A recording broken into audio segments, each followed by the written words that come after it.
ಸಾಯಿ ವೆಂಕಟೇಶ್ವರ ಅದ್ರ ಬಗ್ಗೆ ಈಗ ಡೀಟೇಲ್ ಚರ್ಚೆ ಮಾಡಲ್ಲ, ಹೇಳಿದ್ದೀನಿ ಹಲವಾರು ಬಾರಿ. ಸಾಯಿ ವೆಂಕಟೇಶ್ವರ ಪ್ರಕರಣ ಏನಿದೆ ಸುಪ್ರೀಂ ಕೋರ್ಟ್ ಮುಂದೆ ಇದೆ. ಇನ್ನು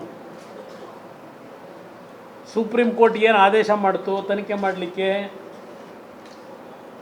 ಇವರು ಹೋಗಿ ಕೇಳ್ಕೊಂಡಾಗ ನಮ್ಮ ಕರ್ನಾಟಕ ರಾಜ್ಯದ ಸರ್ಕಾರ ಸಿದ್ದರಾಮಯ್ಯವ್ರ ಕಾಲದಲ್ಲಿ ಅರ್ಜಿ ಹಾಕೊಂಡು SIT ಅವರು ಅವ್ರಿಗೇನು SIT ಅವ್ರಿಗೆ ಡೈರೆಕ್ಷನ್ ಕೊಟ್ಟಿದ್ದರು ಎಲ್ಲ ನಡೆದಿದೆ 2014-15ರಿಂದ ಇವತ್ತು 2024ರಲ್ಲಿದ್ದೇವೆ. ತನಿಖೆ ಪೂರ್ಣಗೊಂಡಿದ್ದರೆ ಯಾತಕ್ಕೆ ಸುಪ್ರೀಂ ಕೋರ್ಟ್ ಮುಂದೆ ಇನ್ನೂ ಹೋಗಲಿಲ್ಲ ಇವರು? SIT ಅವ್ರಿಗೆ ಹೇಳಿದ್ರಲ್ಲ, ನಾನು ಅದಕ್ಕೆ ಅವೆಲ್ಲ ವಿಷಯಗಳು ಈಗ ಚರ್ಚೆ ಮಾಡಲ್ಲ. ಕೋರ್ಟಲ್ಲಿ ತೀರ್ಮಾನ ಆಗಲಿ. ಕುಮಾರಸ್ವಾಮಿ ರಾಜೀನಾಮೆ ಯಾಕೆ ಕೊಟ್ಟಿಲ್ಲ, ನನ್ನ ರಾಜೀನಾಮೆ ಯಾಕೆ ಕೇಳ್ತಾನೆ? ಸುಮ್ಮನೆ ರಾಜೀನಾಮೆ ಕೊಡ್ಲಿಕ್ಕೆ ನನಗೇನು ತಲೆ ಕೆಟ್ಟೋಗೈತಾ? ಕೊಡಬೇಕಾದಾಗ ಕೊಡ್ತೀನಿ ರಾಜೀನಾಮೆನ. ನಿಮ್ಮ ಥರ ಬಡತನದಲ್ಲಿ ಜೀವನ ಮಾಡಲ್ಲ ರಾಜಕೀಯದಲ್ಲಿ, ಅಂಥ ಅವಶ್ಯಕತೆ ನನಗಿಲ್ಲ.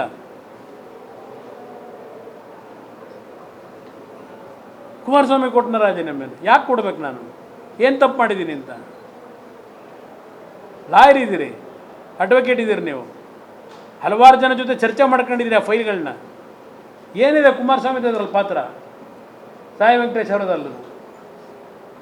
ಬರಲಿ ಮುಂದಕ್ಕೆ ತೀರ್ಪು, ತಲೆಬಾಗ್ಲಿಕ್ಕೆ ತಯಾರಾಗಿದ್ದೀನಿ. ನಾನು ಯಾವ ಒಂದು ಇದರಲ್ಲೂ ಕಾನ್ಸ್ಟಿಟ್ಯೂಷನ್ನ ಸಂಸ್ಥೆಗಳಿಗೆ ಅಪಚಾರ ಮಾಡಿಲ್ಲ, ಮಾಡೋದೂ ಇಲ್ಲ, ದುರುಪಯೋಗ ಪಡಿಸ್ಕೊಳ್ಳಲಿಲ್ಲ ಯಾವುದನ್ನು. ಆ ರೀತಿಯ ನನ್ನ ವೈಯಕ್ತಿಕವಾದಂಥ ರಕ್ಷಣೆಗೆ ನಾನೇನಾದರೂ ಈ ದೇಶದ ಬಾಬಾ ಸಾಹೇಬ್ ಅಂಬೇಡ್ಕರ್ ಅವರು ರಚನೆ ಮಾಡಿರ್ತಕ್ಕಂಥ ಸಂವಿಧಾನದ ಚೌಕಟ್ಟಲ್ಲಿರ್ತಕ್ಕಂಥ ಸಂಸ್ಥೆಗಳನ್ನು ನನ್ನ ತಪ್ಪುಗಳಿಗೆ ರಕ್ಷಣೆ ಪಡ್ಕೊಳ್ಳೋಕೆ ಹೋದಂಥ ದಿನ ರಾಜೀನಾಮೆಯನ್ನು ಗೌರವ ಕೊಟ್ಟು ರಾಜಕೀಯದಲ್ಲೇ ನಿವೃತ್ತಿ ಹೊಂದತಕ್ಕಂಥವನ್ನು ನಾನು ಸಿದ್ದರಾಮಯ್ಯನವರೇ ಇಷ್ಟೆಲ್ಲ ಕರ್ಮಕಾಂಡ ಮಾಡಿ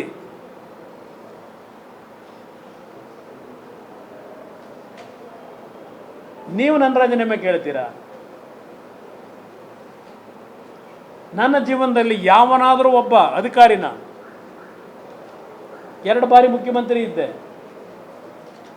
ಇವತ್ತು ಹೇಳ್ತೇನೆ, ನಾನು ಏನಾದರೂ ನನ್ನ ಮೇಲೆ 105 ಕೋಟಿ ಹಗರಣ ಅಂದರು, ಯಾವ ವ್ಯಕ್ತಿಗಳ ಮೇಲೂ ನಾನು ಅಧಿಕಾರಿಗಳನ್ನು ದುರುಪಯೋಗ ಪಡಿಸ್ಕೊಂಡು ಇಲ್ಲ ನನ್ನ ಬಗ್ಗೆ ಏನೋ ಕಾಮೆಂಟ್ಸ್ ಮಾಡ್ದ ಅವನೇನಾದರೂ ಮಾಡಿ ಬಲಿ ಹಾಕಬೇಕಲ್ಲ ಅಂತೇಳಿ ಈ ಕ್ಷಣದವರೆಗೂ ನನ್ನ ರಾಜಕೀಯವನ್ನು ದುರ್ಬಳಕೆ ಯಾರ ಮೇಲೂ ಮಾಡಿಲ್ಲ.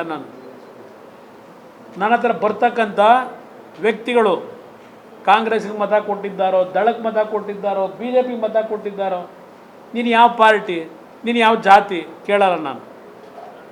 ಯಾರಾದರೂ ಬಂದಾಗ ನಿನ್ನ ಕಷ್ಟ ಏನಪ್ಪ ಅಂತ ಕೇಳ್ತೀನಿ, ನಿನಗೇನಾಗಬೇಕಪ್ಪ ಅಂತ ಕೇಳ್ತೀನಿ. ಅಷ್ಟೇ ನಾನು ನಡ್ಕೊಂಬಂದಿರೋದು. ನಿಮಗೆಲ್ಲ ನಾನು ಸರ್ಟಿಫಿಕೇಟ್ ನಿಮ್ಮಿಂದ ತಗೋಬೇಕಾಗಿಲ್ಲ. ನಾನು ರಾಜೀನಾಮೆ ಕೊಡಬೇಕಾಗಿ ಬಂದಾಗ ನಾನೇ ಕೊಡ್ತೀನಿ ರಾಜೀನಾಮೆನ. ಇವತ್ತು ಯಾವ ರಾಷ್ಟ್ರಪತಿಗಳಿಂದ ನೇಮಕ ಆಗ್ತಕ್ಕಂಥ ಒಬ್ಬ ರಾಜ್ಯಪಾಲರ ಅಧಿಕಾರ ಏನು, ಅವ್ರಿಗೇನು ಪವರ್ಸ್ ಕೊಟ್ಟಿದ್ದಾರೆ ಸಂವಿಧಾನದಲ್ಲಿ, ಉದ್ದುದ್ದ ಭಾಷಣ ಮಾಡಿದಿರಲ್ಲಪ್ಪ ಸಿದ್ದರಾಮಯ್ಯನವರೇ. ನೀವೇ ರಾಜ್ಯಪಾಲರ ತೀರ್ಮಾನಗಳ ಬಗ್ಗೆ ನೀವೇ ಅವತ್ತು ಸಮಜಾಯಿಷಿ ಕೊಟ್ಟು ಈಗ ರಾಜ್ಯಪಾಲರಿಗೆ ಮೆಟ್ಟಿನಾರ ಹಾಕಿಸ್ತೀರಾ?